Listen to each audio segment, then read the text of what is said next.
समुंदर के किनारे बैठा हुआ एक 8 से 9 वर्ष की आयु का बालक समुंदर के किनारे पर पड़ी हुई रेत पर अपने हाथों की मासूम उंगलियों से लिखता है कि समुंदर चोर है, क्योंकि अभी कुछ ही देर पहले जो एक लहर आई थी वह अपने साथ इसके कुछ खिलौनों को लेकर के चली गई थी।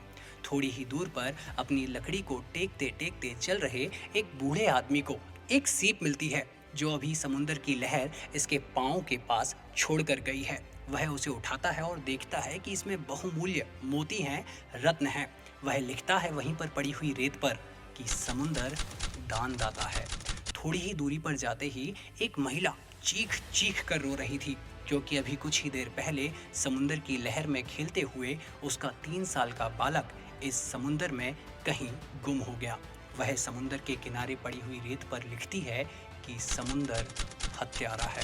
और इन सबसे थोड़ी ही दूर पर खड़ा हुआ एक व्यक्ति समुंदर की आरती उतार रहा था, उसकी पूजन कर रहा था।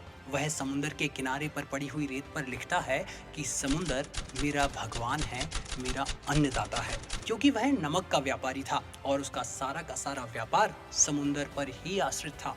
इन चारों ने अपने अपने मत के अनुरूप अपने अपने अनुभवों के आधार पर समुंदर के बारे में अलग अलग लिखा, और थोड़ी ही देर में समुंदर की एक भयानक लहर आई और चारों बाकियों को अपने साथ बहाकर ले गई।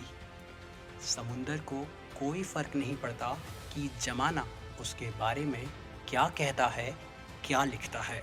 समुंदर अपनी गहराई का आनंद ले रहा है। समुंदर अपनी मस्ती में मस्त है।